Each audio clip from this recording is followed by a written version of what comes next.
નમસ્કાર. શ્રી કડવીભાઈ વિરાણી યુટ્યુબ ચેનલમાં આપ સૌનું હાર્દિક સ્વાગત છે.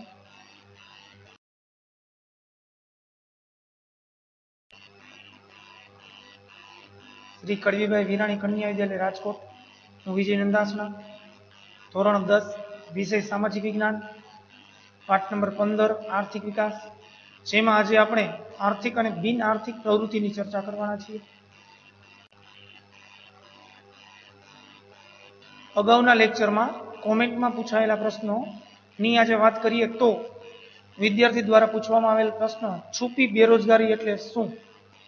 છુપી બેરોજગારી એટલે કે એને પ્રચ્છન્ન બેરોજગારી તરીકે પણ ઓળખવામાં આવે છે. જો એની વ્યાખ્યાની વાત કરીએ તો કોઈ કામ ધંધા કે વ્યવસાયિક પ્રવૃત્તિમાં જરૂર કરતાં વધારે શ્રમિકો રોકાયેલા હોય તો આ વધારાના શ્રમિકો ઉત્પાદન કાર્યોમાંથી ખસેડી લેવાથી કુલ ઉત્પાદનમાં કોઈ ફેર પડતો ન હોય તો આવા વધારાના શ્રમિકોને પ્રચ્છન્ન કે છુપા બેરોજગાર તરીકે ઓળખવામાં આવે છે. ત્યાર પછી પ્રશ્ન નંબર 2, અવલંબન.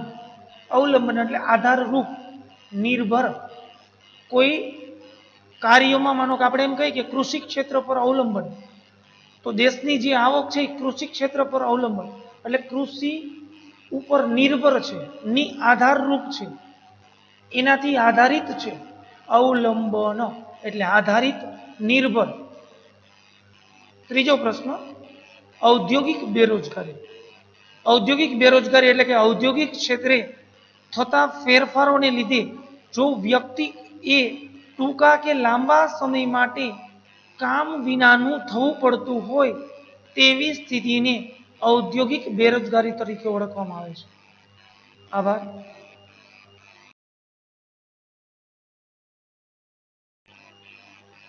આજનો જે આપણો ટોપિક છે, જેની વાત કરીએ તો આર્થિક અને બિન આર્થિક પ્રવૃત્તિઓ. ભારતીય અર્થતંત્રનો પરિચય આપણે મેળવતા પહેલા આપણે આર્થિક અને બિન આર્થિક પ્રવૃત્તિઓનો અભ્યાસ કરીએ. આર્થિક પ્રવૃત્તિ એટલે શું?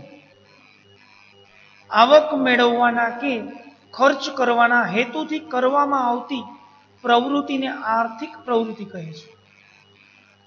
કોઈ જ તમે પ્રવૃત્તિ કરો છો, એ પ્રવૃત્તિમાં તમને આવક મેળવવા માટે કરો છો અથવા તો ખર્ચ કરવાનો એમાં તમારો કોઈ હેતુ છે. ઉદાહરણ તરીકે જોઈએ તો ખેડૂત, કારીગર, વેપારી, શિક્ષક વગેરેની પ્રવૃત્તિને આર્થિક પ્રવૃત્તિ કહેવામાં આવે છે. ખેડૂત માનો કે વાવેતર કરે છે, પોતાના ખેતરમાં વાવણી કરે છે, કોઈ પાક માટેનું બિયારણ છે વાવે છે, બદલામાં એને આવક મેળવવાની છે. કારીગર કામ કરે છે, બદલામાં વેતન લે છે. વેપાર કોઈ માલ સામાનની લે વેચ કરે છે. ટીચર્સ માનો કે વિદ્યાર્થીને ભણાવે છે તો એ મફતમાં સેવા નથી આપતા, બદલામાં એને વેતન સ્વરૂપ પગાર મળે છે. તો આવી પ્રવૃત્તિને આર્થિક પ્રવૃત્તિ તરીકે ઓળખવામાં આવે છે.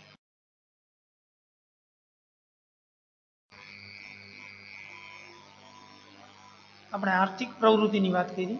હવે બિન આર્થિક પ્રવૃત્તિની વાત કરીએ તો જે પ્રવૃત્તિનો હેતુ આવક મેળવવાનો કે ખર્ચ કરવાનો ન હોય તેવી પ્રવૃત્તિને બિન આર્થિક પ્રવૃત્તિ તરીકે ઓળખવામાં આવે છે. જો ઉદાહરણ જોઈએ તો માતા પોતાના બાળકને ઉછેરે છે, એમાં એની કોઈ આવક મેળવવાનો કે ખર્ચ કરવાનો હેતુ નથી. વ્યક્તિ કોઈ સમાજ સેવાના કાર્યો કરે છે તો એ કોઈ આવક મેળવવા માટે નથી કરતો, તો એવી પ્રવૃત્તિને બિન આર્થિક પ્રવૃત્તિ તરીકે ઓળખવામાં આવે છે.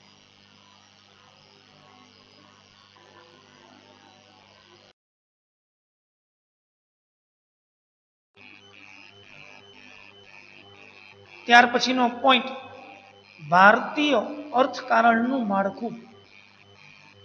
જો એમાં આપણે વાત કરીએ તો અર્થતંત્રમાં થતી વિવિધ પ્રવૃત્તિઓ કે અસંખ્ય પ્રવૃત્તિઓ કે વિવિધ વ્યવસાયોને 3 વિભાગોમાં વહેંચવામાં આવે છે. નંબર 1 પ્રાથમિક ક્ષેત્ર, સેકન્ડ માધ્યમિક ક્ષેત્ર, અને ત્યાર પછી થર્ડ સેવા ક્ષેત્ર.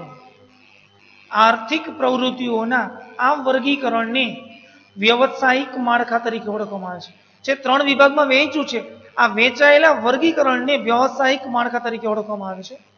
આ ત્રણેય વિભાગો અને તેમાં સમાવેશ થતી પ્રવૃત્તિઓની ચર્ચા કરીએ તો નંબર 1 પ્રાથમિક ક્ષેત્ર. અર્થતંત્રના આ વિભાગમાં ખેતી તેમજ ખેતી સાથે સંકળાયેલી પ્રવૃત્તિઓની વાત કરીએ તો એમાં કઈ કઈ પ્રવૃત્તિ આવશે? પશુપાલન, પશુ સંવર્ધન, મત્સ્ય ઉદ્યોગ, મરઘા બતકા ઉછેર, અલગ અલગ આ કેન્દ્રો હોય છે, મરઘા બતકા ઉછેર કેન્દ્રો, જંગલો, કાચી ધાતુઓનું ખોદકામ વગેરે પ્રવૃત્તિઓનો સમાવેશ પ્રાથમિક વિભાગમાં કરવામાં આવે છે, જેને અંગ્રેજીમાં પ્રાઇમરી સેક્ટર કહેવામાં આવે છે. આપણે પ્રશ્ન થાય પશુપાલન એટલે કે ગાય ભેંસ વગેરે પશુઓ પાળતા હોય છે, પશુપાલન. પશુ સંવર્ધન, સરકાર પશુ સંવર્ધન કેન્દ્રો, પશુઓમાં અમુક ઊંચી ઓલાદની જાતોનું સંવર્ધન કરવામાં આવે છે, જે પશુ સંવર્ધન.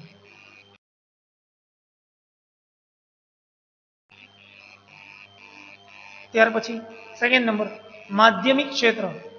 આ વિભાગ એટલે કે માધ્યમિક ક્ષેત્રને અંગ્રેજીમાં સેકન્ડરી સેક્ટર તરીકે ઓળખવામાં આવે છે. આમાં વાત કરીએ તો કઈ કઈ બાબતોનો સમાવેશ થાય છે?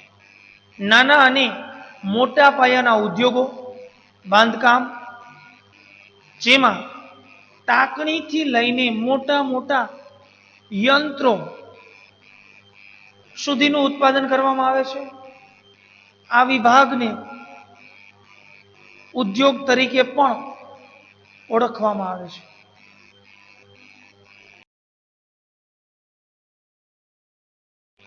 ત્યાર પછી નંબર 3 સેવા ક્ષેત્ર. આ વિભાગમાં અનેકવિધ સેવાઓનો સમાવેશ થાય છે.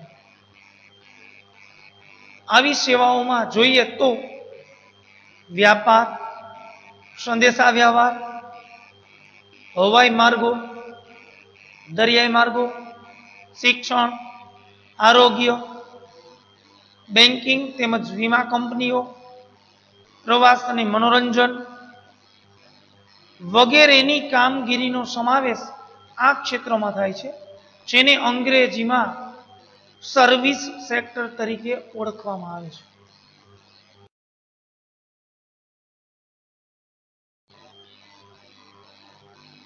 સામાન્ય રીતે વિકાસશીલ દેશોમાં પ્રાથમિક ક્ષેત્રનું પ્રભુત્વ હોય છે.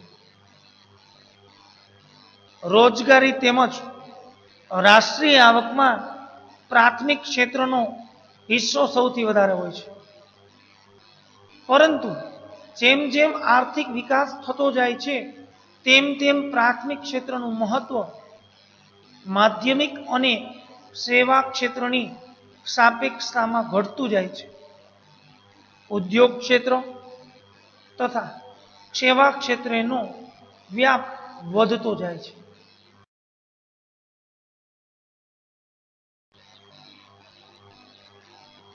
ત્યાર પછીનો ટોપિક ઉત્પાદનના સાધનોની વાત કરીએ તો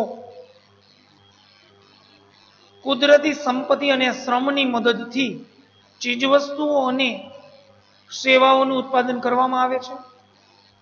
આ ઉત્પાદન કરવા માટે અનેકવિધ એટલે ઘણા બધા જુદા જુદા સાધનોનો ઉપયોગ થાય છે.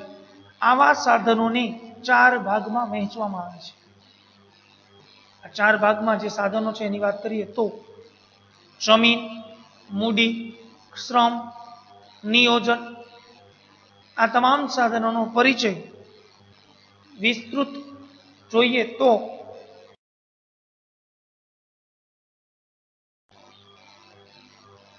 પહેલો પોઈન્ટ જમીન.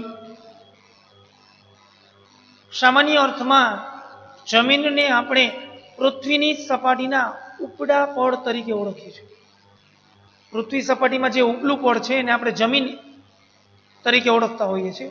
પરંતુ અર્થશાસ્ત્રની પરિભાષામાં જો વાત કરીએ તો જમીન એટલે તમામ પ્રકારની કુદરતી સંપત્તિ કે જેમાં પૃથ્વીની સપાટી પર આવેલા જંગલો, નદીઓ, પર્વતો, પૃથ્વીના પેટાળમાં આવેલા ખનિજો, ધાતુઓ વગેરેનો સમાવેશ જમીનમાં થાય છે. આમ જમીન એ ઉત્પાદનનું કુદરતી સાધન છે.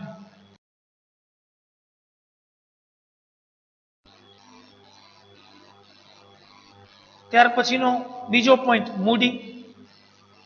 ઉત્પાદનની પ્રક્રિયામાં ઉપયોગમાં લેવામાં આવતા માનવ સર્જિત સાધનો, કુદરતી માનવે જેને બનાવેલા છે એવા સાધનો ની વાત કરીએ તો એવા સાધનો ક્યાં ક્યાં છે?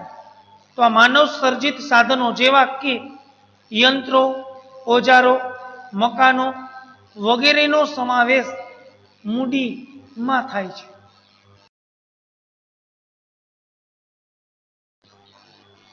ત્યાર પછીનો ત્રીજો પોઈન્ટ શ્રમ. ભૌતિક વળતરની અપેક્ષાએ કરવામાં આવતા કોઈ પણ શારીરિક કે માનસિક કાર્યને શ્રમ કહે છે. કારણ કે પગાર વગર આપણે કામ કોઈ ન કરતા હોય, કારણ કે દરેકને ભૌતિક વળતરની અપેક્ષા હોય જ છે. શારીરિક અને માનસિક કાર્ય, માનો કે કોઈ ખેતમજૂર છે એ શારીરિક શ્રમ કહેવાય. માનસિક કોઈ પણ ઓફિસ, કોઈ પણ મોટી મોટી કંપની છે એમાં કરવામાં આવતું કાર્ય એ માનસિક શ્રમ. શ્રમ એ ઉત્પાદનનું સજીવ સાધન છે.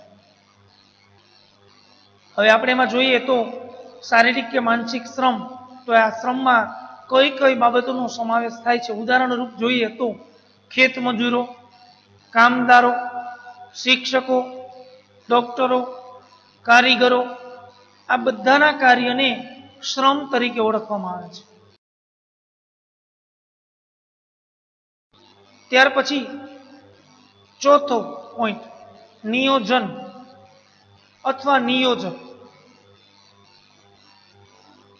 ઉત્પાદનની પ્રક્રિયામાં જમીન, મૂડી અને શ્રમ, અગાઉ જે આપણે 3 પોઈન્ટની વાત કરી ઉત્પાદનના સાધનોની, એના 3 પોઈન્ટ જમીન, મૂડી અને શ્રમ, એ ત્રણેય સાધનોનું નફાના હેતુથી કુશળતાપૂર્વક સંયોજન કરનાર વ્યક્તિને નિયોજક કહે છે. આપણે કોઈ કહીએ છીએ ને કાર્યક્રમમાં આયોજક, એ જે આયોજક અને એનું થયેલું પ્લાનિંગ એને આયોજન કહીએ છીએ. તો આ રીતે જમીન, મૂડી અને શ્રમ એવા ત્રણેય સાધનો નફાના હેતુથી કુશળતાપૂર્વક સંયોજન કરનાર વ્યક્તિને નિયોજક કહેવામાં આવે છે. આ ત્રણેય સાધનોને યોજનાપૂર્વક ઉત્પાદનમાં જોડવાની કામગીરીને નિયોજન તરીકે ઓળખવામાં આવે છે.